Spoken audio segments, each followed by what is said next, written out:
हमारे साथ खास शो टाइम में जो अभिनेत्री मौजूद है, दर्शकों आप सभी को आज हमारे साथ बहुत मजा आने वाला है, क्योंकि आज स्टूडियो में मौजूद हैं एक नहीं बल्कि दो नेहा।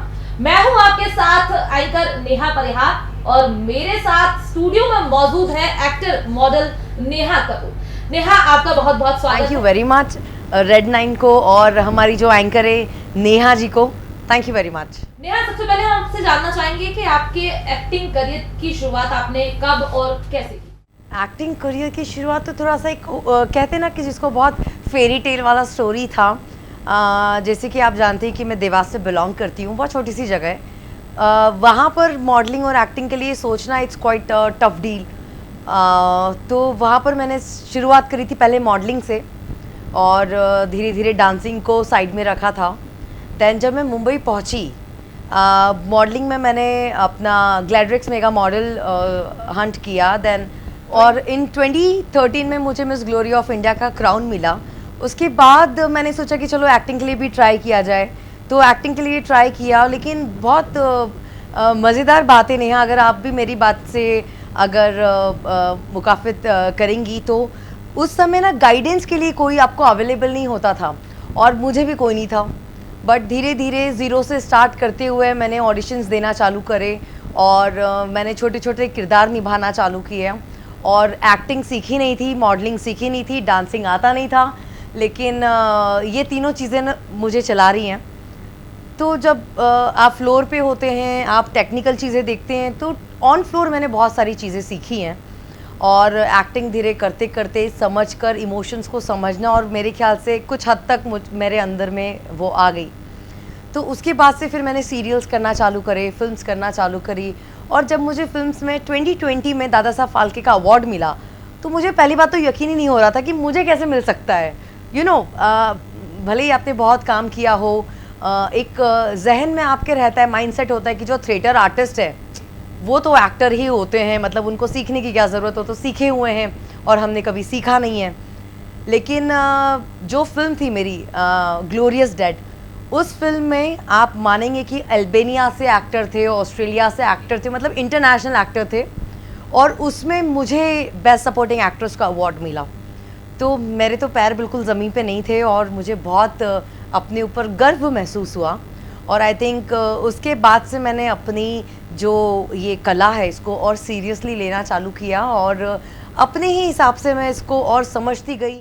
जैसा कि आपने मुझे बताया कि आपने ये सब छोटे छोटे मतलब सीढ़ी दर सीढ़ी आपने ये सारी चीजें शुरुआत की, लेकिन देवास से निकलकर मुंबई तक आप जो पहुंची तो उस बीच में जैसा आपने अभी जो बताया कि आपने ये सीखा, आपने यहाँ पे काम किया या आपको ये जो भी चीजें मिली, प्रोजेक्ट्स मिले, लेकिन आपको किन किन कठिनाइयों का सामना, क्योंकि बिना कठिनाइयों के, बिना संघर्ष के इस मुकाम से वहां तक पहुंचना नामुमकिन है मेरे हिसाब से।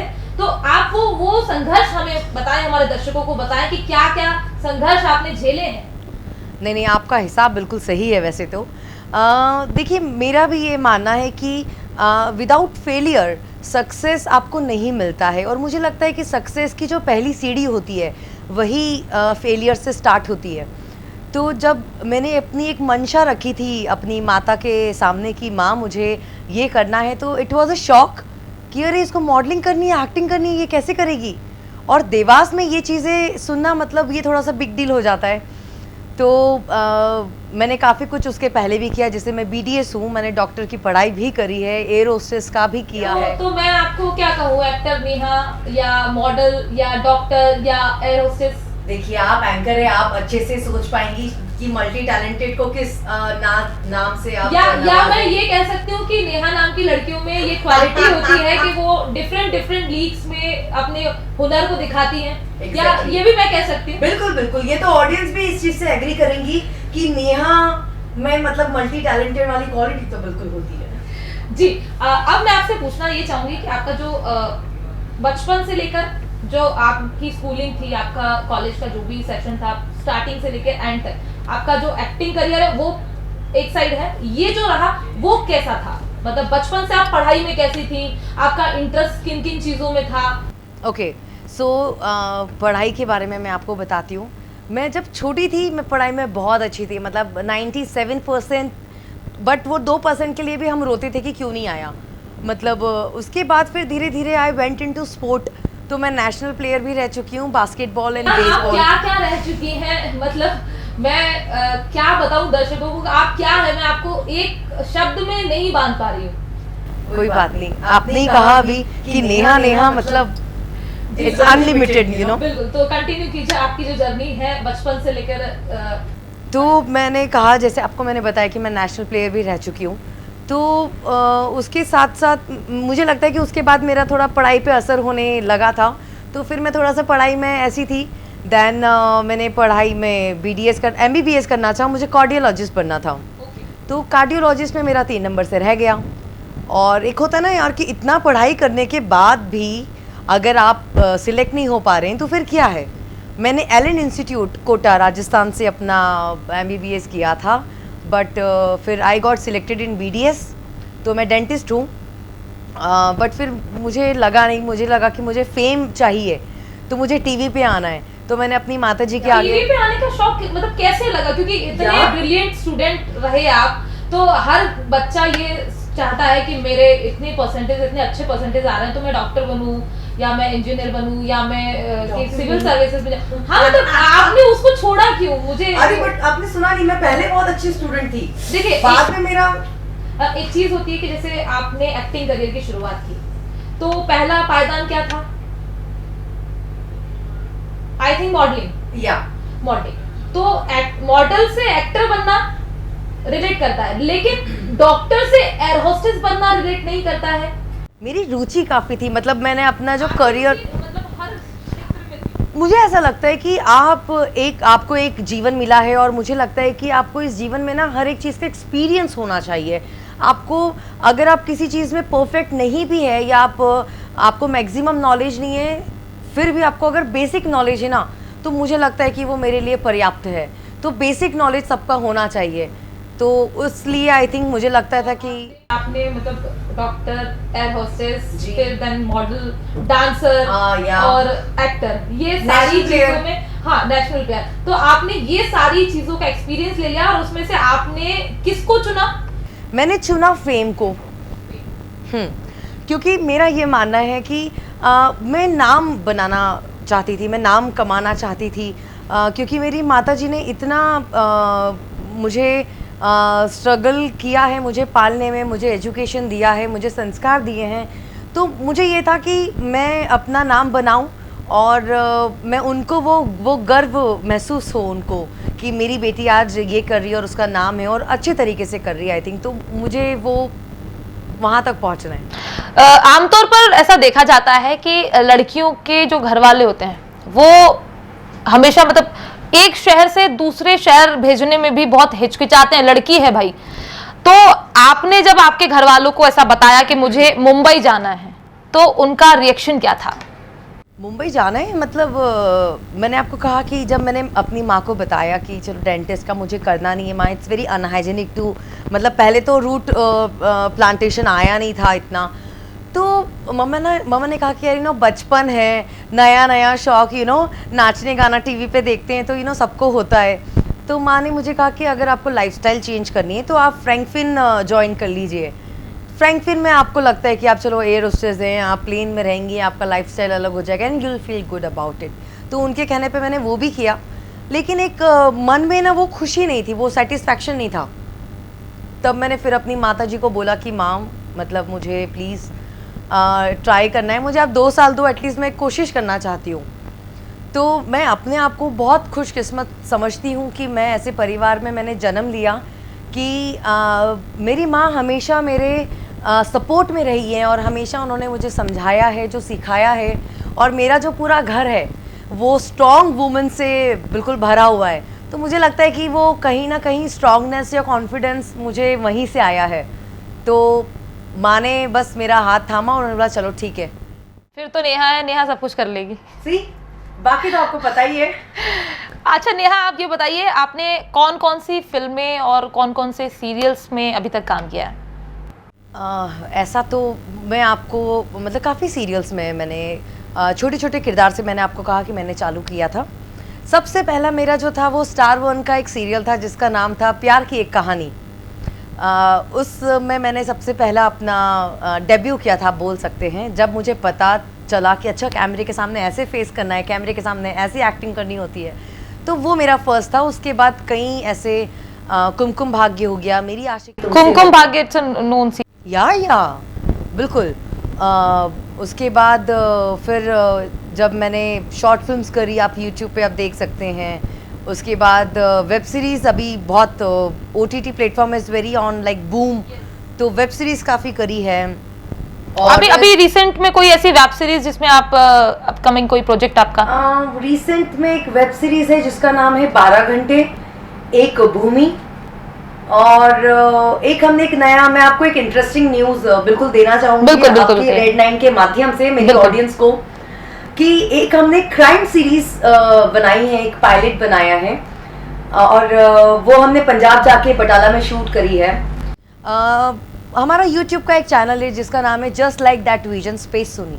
आप जाके बिल्कुल उसको सब्सक्राइब करें और देखिए उसके कंटेंट। जैसे कि हमने जब देखा कि यूट्यूब पर कंटेंट कहीं कहीं पे अच्छे होते हैं, क्वालिटी अच्छी नहीं है, बट हमारा जो थंब रूल था, हमारा जो चैनल का थंब रूल था वो यही था कि हम क्वालिटी, एक डिसेंट क्वालिटी पे हम काम करेंगे, हम बिल्कुल पेपर वर्क पे रहेंगे। प्रिपरेशन हमारी थी, हम लोकेशन में कॉम्प्रोमाइज़ नहीं करेंगे। हम एक्टर्स आप देखेंगे तो कैनवास भी हमारा काफ़ी बड़ा है, और ये सब जब आप करके आप एक अच्छा प्रोडक्ट लेकर आते हैं तो मुझे लगता है कि वो उससे ज़्यादा खुशी आपको, मतलब किसी को नहीं होती है। तो वो हमारी जो एक है चैनल का जो थंब रूल है, हम उसी के ऊपर चलते हैं, और अगर आप देखेंगे तो आपको पता चलेगा it's a very good quality with the right concept message के साथ हम उसको रखते हैं। तो उस पर हमने एक ट्राई किया है क्राइम सीरीज़, और उसका पायलट हमने शूट किया बटाला में, और वो बहुत ही अच्छा है। आई थिंक नेक्स्ट मंथ आ जाएगा, तो मैं चाहूँगी कि आप भी उसे देखिए और अपना फीडबैक ज़रूर दीजिए। बिल्कुल, हम फीडबैक भी जरूर देंगे, आपके चैनल को सब्सक्राइब भी जरूर कर लेंगे और लाइक भी जरूर करेंगे। तो इनके साथ में हमारे रेड टीवी को भी दर्शकों आपसे निवेदन है कि लाइक करें, सब्सक्राइब करें और शेयर तो बिल्कुल करना ही करना है जी, नो डाउट अबाउट इट। आपने ए से एक्टिंग, ए से शुरू करके ए से अचीव करने के बीच में जो भी आपका एक्सपीरियंस रहा है, ध्यान से सुनिएगा, एक्टिंग ए से ए अचीव करने तक जो भी आपका एक्सपीरियंस रहा है वो हमारे दर्शकों को बताएं प्लीज। सी, मुझे लगता है नेहा जी कि ए से एक्टिंग तो हम थोड़ी बहुत कर ही लेते हैं, लेकिन ए से अगर नहीं मतलब एक्टिंग तो मतलब बचपन से ही है, एक बच्चा भी एक्टिंग कर लेता है। लेकिन ए से अगर अचीवमेंट की बात की जाए तो मुझे लगता है अचीवमेंट तो अभी बहुत ही, मतलब कुछ किया ही नहीं है, अभी बहुत आगे तक जाना है और हर एक के दिल में वो जगह बनानी है। मेरे लिए वो अचीवमेंट है, तो मैं कोशिश पे लगी हूँ। और मेरी जर्नी में आप जैसे भी लोग हैं जो जुड़ते जाते हैं और काफ़ी दर्शकों को दिखाते हैं और उनसे और दर्शक जुड़ते हैं, तो उसके लिए बहुत बहुत दिल से शुक्रिया। और मैं चाहती हूँ कि मैं हर एक के दिल में पहुँचूँ। मतलब मैंने आपको कहा था कि मेरा जो टारगेट है वो फेम का था, तो मुझे नाम कमाना है। नाम तो नेहा, एन से नाम और एन से नेहा, ये लाइंस में बहुत बार रिपीट कर चुकी हूँ। एक और क्वेश्चन मैं आपसे पूछना चाहूंगी कि आपने बहुत सारे डिफरेंट फील्ड में आपने एक्टिंग की होगी, क्राइम भी आपने किया है, कोई लव स्टोरी आपने कभी ऐसा कुछ आपके पास एक्सपीरियंस है? क्राइम वर्ल्ड में किया है मैंने। ओके, तो सबसे बेस्ट आपका क्या पार्ट रहा, मतलब नेगेटिव और पॉजिटिव, या जो भी आपने अभी तक जितना भी जो भी किया है उसमें आपको सबसे बेस्ट क्या लगा कि आपने कोई ऐसा रोल किया हो जो आपको ऐसा याद हो कि बहुत अच्छा था, ऐसा कुछ एक्सपीरियंस बताएं। हाँ, ऐसा मैं आपको, ऐसे तो काफी चीजें जब मैं मतलब ये तो बेसिक है, जैसे लव स्टोरी हो गया, नेगेटिव, मुझे नेगेटिव करना बहुत पसंद है और शायद मेरे फेस पे भी वो दिखता होगा। But at the same time मुझे हर एक जॉनर करना पसंद है, क्योंकि एक जब कलाकार वही होते हैं जिनमें नौ रस हो और हर एक इमोशन अगर आप अच्छे से पर्दे पर उतार पाए तो मुझे लगता है वो एक सफल कलाकार है। तो मैंने काफ़ी कुछ चीज़ें ट्राई करी। अब वो तो ऑडियंस को जो पसंद आता है वो ऑडियंस के हाथ में होता है। तो नेगेटिव भी किया, बहुत लोगों ने पसंद किया। एक मैंने क्राइम वर्ल्ड किया था, शिमारू चैनल पे आता है, उसमें एक लव स्टोरी थी हस्बैंड वाइफ की, और अब क्राइम वर्ल्ड है तो किसी का खून या किसी का धोखा हो तो लगा ही रहेगा, तो वो उसमें एक लव स्टोरी थी, तो वो मैंने किया। और उसके बाद एक लस्ट फिल्म है जो अभी आने वाली है। ओके। उसके विषय में मैं आपको क्या बताऊं, वो बहुत फ्यूचरिस्टिक साइंस बेस्ड है स्टोरी, जहां पर जो पूरा कंट्रोल है वो एआई के हाथ में है, so that is artificial intelligence. और दिस इज समथिंग डिफरेंट, एक आपका एक जो कॉन्सेप्ट होता है, you can think beyond out of it. तो मैं एक्सपेरिमेंट भी काफ़ी करती हूँ और मुझे बहुत पसंद है एक्सपेरिमेंट करना, क्योंकि आपको बहुत कुछ सीखने को मिलता है। तो इस फिल्म के जो डायरेक्टर हैं हमारे डॉक्टर सुदीप रंजन सरकार जी, इन्होंने ये फिल्म करी, और जिस फिल्म में मुझे दादा साहब फाल्के का अवार्ड मिला है वो भी इन्हीं डायरेक्टर की फिल्म थी, ग्लोरियस डेड। उसमें आपका किरदार क्या रहा था जिसके लिए आपको दादा साहब फाल्के अवार्ड मिला था? उसमें एक्चुअली जो हमारी ग्लोरियस डेड स्टोरी थी वो 3 पार्ट में थी। ओके। और जिसमें सेकंड पार्ट में मैं प्ले कर रही थी एक हाउसवाइफ का। अगर आप देखेंगे कि जो पुराने जमाने की जो औरतें रहती थी, जो सहन करती थी, जिन्हें सब पता होता था, बट फिर भी सहन करना, बोलना नहीं है, हमसे पहले हमारे पति परमेश्वर जी खाना खाएंगे तो पंखा लेके बैठी है, मतलब मेरे से बिल्कुल अपोजिट है। हाँ, मतलब थोड़ा अपोजिट है। तो वो जब किरदार मेरे पास आया तो मैंने साफ मना कर दिया था सर को कि बहुत छोटा सा किरदार था, सबसे पहली बात तो, और काफी बड़े स्केल पे, मतलब दैट इज इंटरनेशनली स्केल थी उसकी, क्योंकि काफी एक्टर्स थे उसमें इंटरनेशनली, और मेरा छोटा सा किरदार था। जो मेन थे वो, मतलब उस स्टोरी में जो हमारे हस्बैंड बने थे ऑन स्क्रीन, वो पंडित थे और मैं पंडिताइन। तो मुझे डायरेक्टर ने ये आश्वासन दिया और उन्होंने मुझे बताया कि नेहा ये कैरेक्टर तुम बहुत अच्छी तरीके से कर सकती हो और मुझे यकीन है। पर मुझे लगा सर ये बहुत छोटा सा, इसमें डायलॉग्स ही बहुत कम है और स्क्रीन प्रेजेंस कम है, बट उन्होंने कहा कि नहीं, मुझे यकीन है कि तुम कर लोगी। उनके कॉन्फिडेंस से आई थिंक उसके बाद मुझे लगा कि शायद मैं कर सकती हूँ यार, तो मैंने वो किया। और जो वो ठहराव था उस किरदार में, वो जब मैंने किया, उस किरदार को जब मैंने समझा, तब मुझे एक्चुअली समझ में आया कि इमोशंस की जो लेयरिंग्स होती है जी, वो बहुत डेप्थ में जाती है, और आई थिंक महिलाओं से बेटर उस चीज़ को कोई नहीं समझ सकता। तो उस किरदार को लेकर मुझे बेस्ट सपोर्टिंग एक्ट्रेस का अवार्ड मिला और बेस्ट डायरेक्टर का भी उनको अवार्ड मिला है। क्या बात है। तो उनकी वजह से आज मुझे ये अवार्ड से सम्मानित किया गया, तो मैं थैंक यू उनको भी कहना चाहूँगी, हमारे डॉक्टर सुदीप रंजन सरकार जी, और जो हमारे प्रोड्यूसर हैं वो फीमेल है, रीता झावर जी। तो उनमें वो गट्स है, एंड ये सब जो इंटेलेक्चुअल फिल्म्स है ये बहुत कम चलती है, क्योंकि कमर्शियल फिल्म्स बहुत ज़्यादा चलती है, लेकिन जो डायरेक्टर है उनमें वो गट्स हैं बनाने के लिए। और जो हमारी प्रोड्यूसर है रीता झावर जी, वो बिल्कुल खड़ी रहती हैं, she is a very strong pillar, and वो जब रहती है तो आपको लगता है सेट पे कि यार करना है हमें भी कुछ। तो उन दोनों को मैं धन्यवाद देना चाहूंगी, दिल से शुक्रिया, और आगे भी हम काम करते रहेंगे, डोंट फॉरगेट दैट। तो ऐसा है, and I love to work with them again. आप उन सभी लड़कियों के पेरेंट्स को, उन लड़कियों को क्या कहना चाहेंगी जिनके सपने कुचल दिए जाते हैं सिर्फ इसलिए क्योंकि वो एक लड़की है? ये बहुत गंभीर सोचने वाला सवाल किया है आपने, और क्योंकि आपको जो प्लेटफॉर्म मिला, आपके फैमिली ने आपको सपोर्ट किया, लेकिन हर किसी के पास ऐसा मौका नहीं होता, ऐसी फैमिली नहीं होती जो उनको सपोर्ट करे, और उनके पास टैलेंट की कमी नहीं होती। बिल्कुल, जैसे कि मैंने कहा कि मैं अपने आप को बहुत खुशकिस्मत समझती हूँ कि मैं ऐसे परिवार में मैंने जन्म लिया जहाँ पर आप अपना ओपिनियन रख सकते हैं, और जो आपको लगता है वो आप बैठ के डिस्कस कर सकते हैं। तो मैं पहली बात तो जो हमारे युवा हैं, मैं उनको एक सलाह देना चाहूँगी। मैं उन्हें सिर्फ यही कहना चाहूँगी कि अगर आपके माता पिता आपके ऊपर विश्वास करते हैं, भरोसा करते हैं, तो आप अपने आप को प्रूव कीजिए और उनका जो नाम है वो आगे तक लेके जाइए। और ये आपका कर्तव्य भी है कि आप उनके विश्वास को विश्वास के दायरे में बनाए रखें और अपना काम करें। और एक एडवाइस जो माता पिता हैं हमारे ऑडियंस में जो देख रहे हैं, बिल्कुल हाथ जोड़कर है कि आप अपने बच्चों की खुशी के लिए सोसाइटी ना देखें, आप अपने बच्चों को मौका दें कि वो अपने सपनों को पूरा कर पाए, अपने सपनों को पंख लगा पाए। और मुझे लगता है कि जब वो ऐसा करेंगे आप दिल से बहुत खुश होंगे और आप भी प्राउड करेंगे।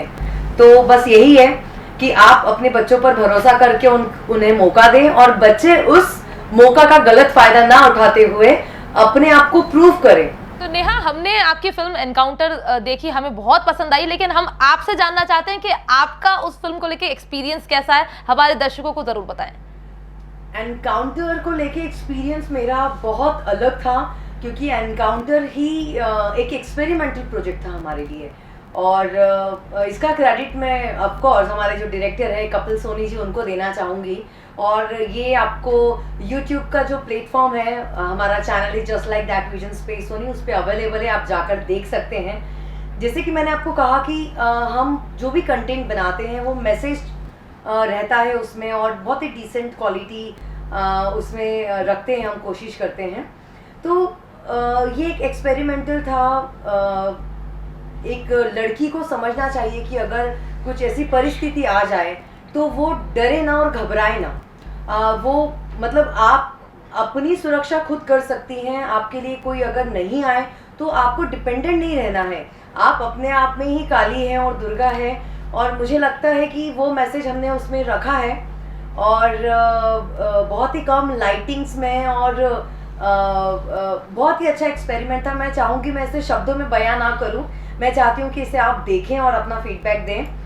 और इसका credit goes to director Kapil Soni ji. तो अब वक्त आ गया है आप सभी से इजाज़त लेने का। तो नेहा, आप हमारे साथ स्टूडियो में आए, अपना कीमती वक्त हमें दिया, तो हमारे दर्शकों को अपनी इंस्पायरिंग जर्नी आपने जो बताई उसके लिए आपका बहुत बहुत शुक्रिया। तो आप सभी को टाटा, बाय बाय, नमस्कार। अगर आपको हमारा ये शो टाइम पसंद आया हो तो इसे लाइक, शेयर और सब्सक्राइब ज़रूर कीजिएगा।